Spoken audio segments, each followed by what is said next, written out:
ہمارے بڑوں کو ہمیشہ ہی یہ لگتا تھا کہ انہیں سب کچھ معلوم ہے اور بس وہ جتنا جانتے ہیں وہی عقل کل ہے. لیکن دوستوں، ایسا بہت کچھ ہے جس کے بارے میں ہم جانتے ہوئے بھی کچھ نہیں جانتے، جیسے جن، بھوت، چڑیل، ہمسات، قرین، نہ جانے کیا کیا. الگ الگ مذاہب میں، الگ الگ کلچر میں الگ الگ نام، لیکن مخلوق شاید ایک ہی. اسی طرح بہت سارے ایسے علاقے ہیں جو آج تک ویران ہیں، جیسے بلوچستان کے سنسان پہاڑی سلسلے، جو صدیوں سے اپنے اندر جانے کیا کیا راز چھپائے منتظر ہیں کہ کب ان کے سینوں میں چھپے راز دنیا کے سامنے آشکار ہوتے ہیں. وہ راز کتنے خوفناک، کتنے بھیانک، کتنے پراسرار ہیں، کون جانے.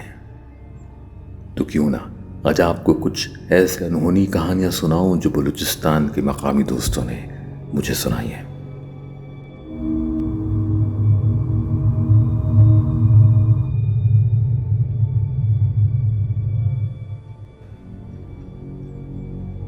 کوہ چلتن یعنی 40 مردے. کہتے ہیں کہ اس خوفناک جگہ پر 40 بچوں کی روحیں بھٹکتی ہیں.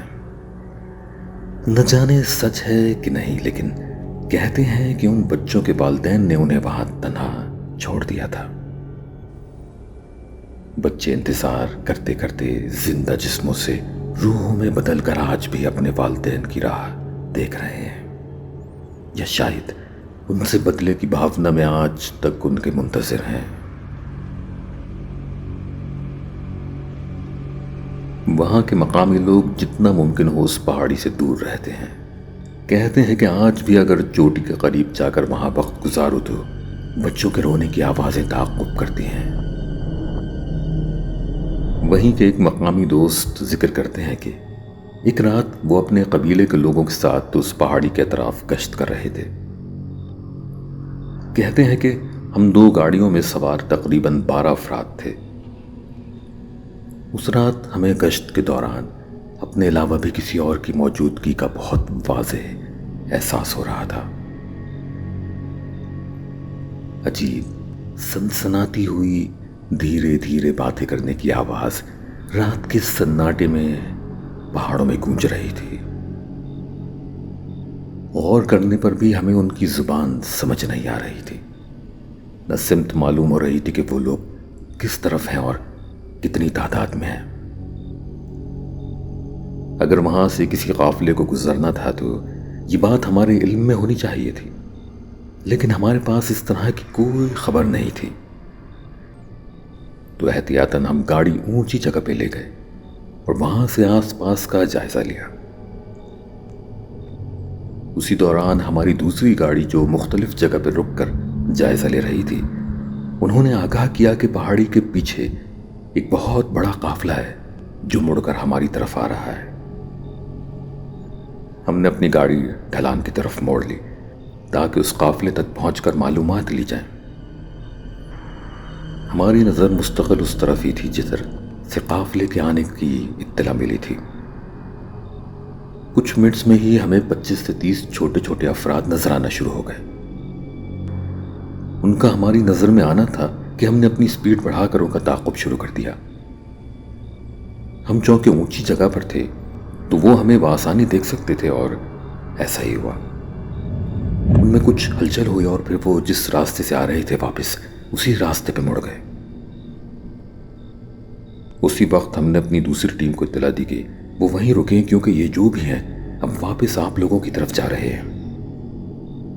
آپ لوگ ادھر سے آئیے اور ہم ادھر سے، تو ممکن ہے کہ ان کو بیچ میں ہی ٹریپ کر لیں گے. اس دوران ہم نے فلیش لائٹ کے سگنل سے ان کو رکنے کے اشارے بھی دیے، لیکن دیکھتے ہی دیکھتے وہ ہماری نظروں سے اوجھل ہو گئے. کچھ دیر میں ہی ہم اس جگہ پہنچ گئے جدھر ہم نے وہ قافلہ دیکھا تھا. دوسری طرف سے ہماری سیکنڈ ٹیم بھی اس جگہ پہنچ گئی، لیکن کچھ دیر پہلے جو وہ لوگ ایک دم نظروں سے اوجھل ہوئے تھے ویسے ہی اوجھل رہے. ہم گھنٹوں وہاں ان کو ڈھونڈتے رہے لیکن ان کا کوئی نام و نشان نہ تھا۔ یہاں تک کہ ہم وہیں رک گئے، بلکہ اور نفری بلوا لی جو دن کی روشنی میں بھی ان کو ڈھونڈ سکے، لیکن سب بے سود رہا۔ ہمارا تجزیہ تھا کہ وہ تقریباً 25 سے 30 لوگ ہوں گے، لیکن وہاں نہ قدموں کے نشانات تھے، نہ ہی کسی اور طرح کی کوئی ایسی نشانی جس سے ذرا سا بھی شبہ ہو کہ وہاں سے کوئی انسان گزرا تھا۔ اور پھر ہم نے وہاں کچھ ساتھیوں کی ریگولر ڈیوٹی لگا دی، لیکن ان کے ساتھ بھی صرف عجیب انہوں نے واقعات ہی ہوتے رہے، اور بالآخر ہم سب کو اندازہ ہو گیا کہ اس پہاڑی سے متعلق جو جو واقعات مشہور ہیں، جو جو کہانیاں ہم سنتے آئے ہیں، ان میں کچھ نہ کچھ سچائی ضرور ہے۔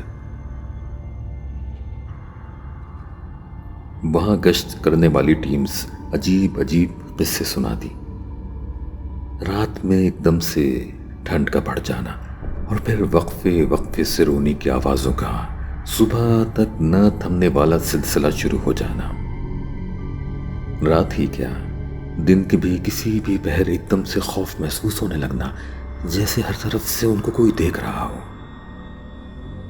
بیٹھے بیٹھے آنکھوں کے سامنے سے ان کی چیزیں گم ہو جانا، جس کی وجہ سے وہ اپنے ضروری سامان کو خود سے باندھ کر رکھنے لگے تھے۔ اور جو ساتھی گاڑی میں گشت پر ہوتے وہ بھی تقریباً اسی طرح کے واقعات بتاتے۔ ہاں، اتنا فرق ضرور ہوتا کہ وہ اکثر 3 سے 4 فٹ کے لوگوں کو چھپ چھپ کر اپنا تعاقب کرتا دیکھتے، جو لمحے میں ایسے نظروں سے اوجھل ہو جاتے جیسے نظروں کا دھوکہ تھے۔ کہتے ہیں کہ یہ سلسلہ آج تک جاری ہے۔ مختلف لوگوں کی مختلف آپ بیتیاں ہیں، لیکن ایک بات جو سب کے واقعات میں یکساں ہے کہ جس کا بھی ان انجانی مخلوق سے سامنا ہوا، سب نے ان کو قافلے اور گروپ کی صورت میں دیکھا۔ یہ تو وہ واقعہ تھا جو ہمارے ایک دوست نے کوہ چلتن کے بارے میں سنایا تھا، اور اسی سلسلے کو جاری رکھتے ہوئے میں اور واقعات بھی آپ دوستوں سے شیئر کروں گا، تو چینل سبسکرائب کر کے بیل آئیکن پہ کلک کیے بنا کہیں نہ جائیے گا۔ بہت جلد ملتے ہیں ان پہاڑی سلسلوں میں دفن قصے اور کہانیوں کو لے کر۔ اگر آپ دوست بھی ایسے ہی عجیب و غریب نہ سمجھنے والے واقعات کے شاہد ہیں تو دیر کس بات کی، اپنے ساتھ گزرے ان خوفناک لمحات کو ہم تک لکھ بھیجیے یا اپنی آپ بیتی آڈیو میں واٹس ایپ کر دیجیے۔ جلد ہی ملتے ہیں ایک اور عجیب و غریب خوفناک سچے واقعے کے ساتھ۔ تب تک اپنا اور اپنے آس پاس تمام لوگوں کا خیال رکھیے گا۔ اللہ حافظ۔